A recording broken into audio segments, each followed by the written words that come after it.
Brother Branham often stated that if we observe things natural, they often are a reflection of things spiritual. So by seeing what we can see, we can understand things we cannot see. It's quite common that if the women in the church are not dressed in the modesty that's shown to us in biblical standards, so they're off the word, then there's a good chance that church is off the word.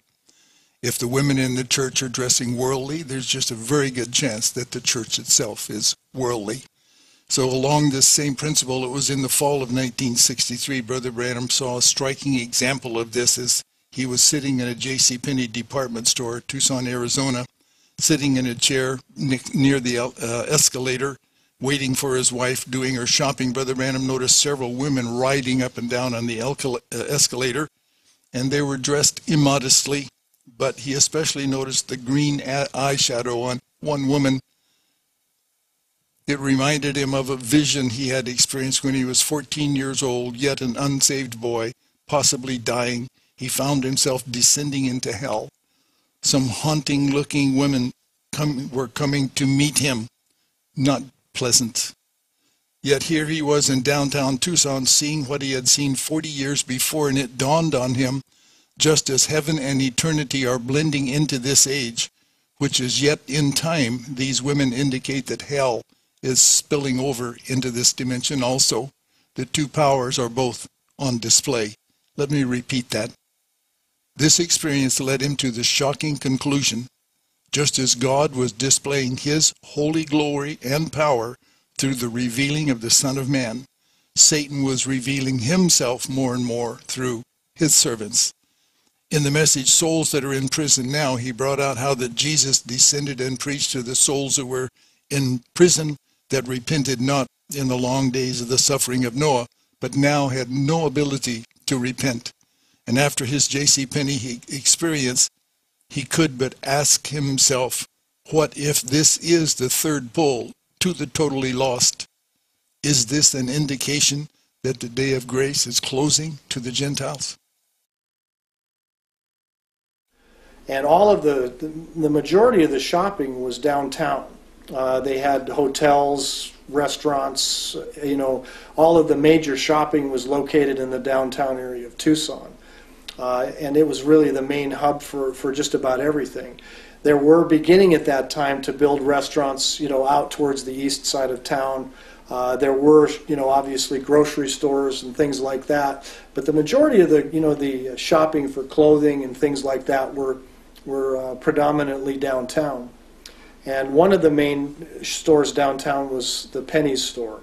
And I remember the Penney store in particular as a young boy because it had an escalator, and I remember playing on the escalator, going up and down and up and down, and my mother, saying, don't play on the escalator, because I didn't just go down the up, I went up the down and down the, and played on it. And so it was just kind of made an impression because I would be playing on it while she was doing her shopping. And as I got older, I remember going there and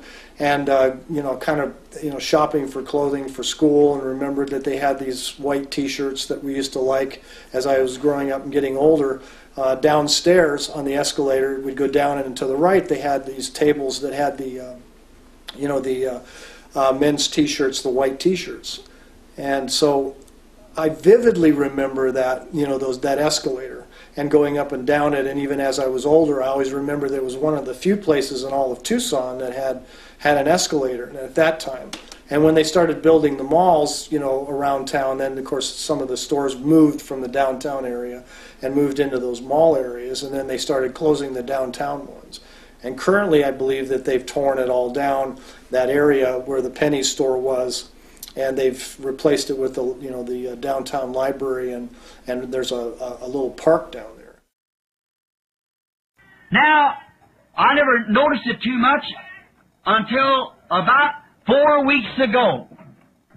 The wife never thought of it in this terms. About 4 weeks ago, the wife and I went down to Tucson to do some shopping.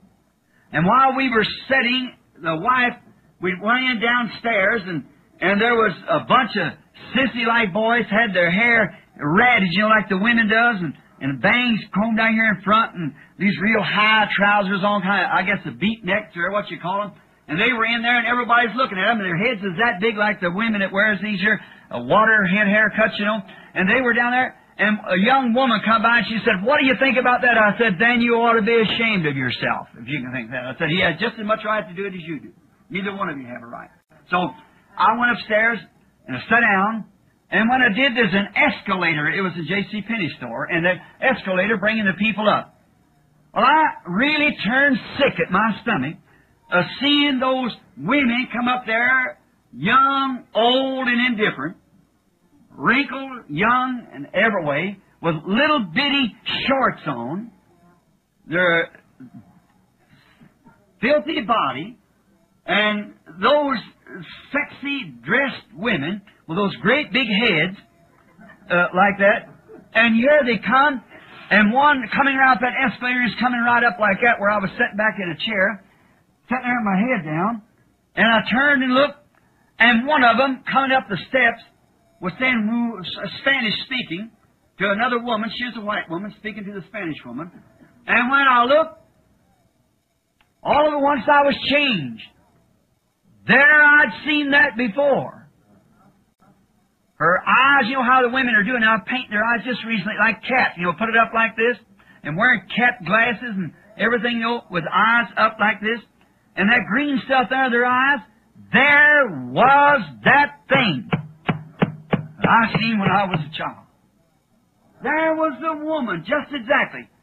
And I just got numb all over and began to look around. And there was those people mumbling, you know, going on about the prices and things in the building. It looked like I just changed for a moment. And I looked and I thought, that's what I saw in hell. There they was, that canker. I thought because they were in hell, what made them that way, that greenish blue under their eyes. And here was these women painted with greenish blue. Just the way that vision said about 40 years ago. Okay? About 40 years ago is what it's been. I'm 54. I was 14. So about 40 years ago, and that's the number anyhow of the judgment. Now I've seen that, and I couldn't even speak to my wife when she comes. She's over there trying to get Sarah and the kids some kind of a dress or something for school. And I couldn't even speak to her. And she said, "What's the matter? Are you sick?" I said, "No. Something's just happened." Now, she don't know. She's waiting for this tape to return. I've never said it to nobody.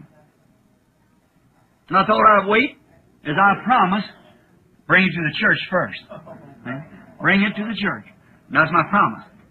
And you'll realize after tonight, reason I try to keep my promise. And I thought then, as I noticed them cankered-looking eyes on them women. There were the Spanish, the French, and Indian, and white, and all together, but that great big heads, you know, bushed up with that combs where they comb it back, way big, and then comes out, you know how they do it, fix it in like this, and then them cankered-looking eyes, and the eyes with a paint that run back like a cat's eye. And them talking, and there I was again, standing there in J.C. Penney's store, back in hell again. I got so scared, I thought, Lord, surely I haven't died, and You've let me come to this place after all. And there they were, making just around like in that vision, like you could just barely hear it with your ears, you know, just the mumble and going on with people, and them women coming up that escalator and walking around there, and there's them green and funny-looking eyes, mournful. Wife come up, and I said, "Just let me alone a minute, honey." I said, "If you don't mind, I want to go home." And she said, "Are you sick?" I said, "No. Just go ahead, honey, if you got any shopping to do." She said, "No, I'm finished." And I said, "Let me take you about an hour." See? I walked out, she said, "What's the matter?" I said, "Meaty, something happened up there." And while I was under that, I thought this. What day are we living in?